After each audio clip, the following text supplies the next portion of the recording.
Azərbaycan dövlətinin mövqeyi açıq şəkildə dünənləri çatdırıldı. İran İslam Respublikasının səfiri Xarici İşlər Nazirliyinə çağırıldı.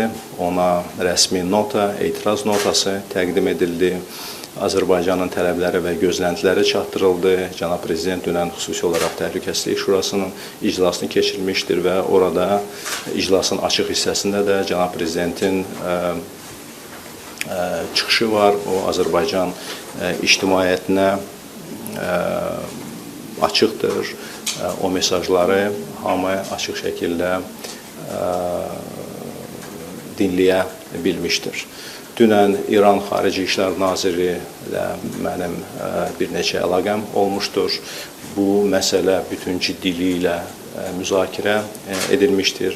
İran tərəfi məsələnin ciddi şəkildə araşdırılması barədə vəd vermişdir və biz həmin araşdırmanın təbii ki, nəticələrini indi ən yaxın zamanlarda gözləyəcəyik.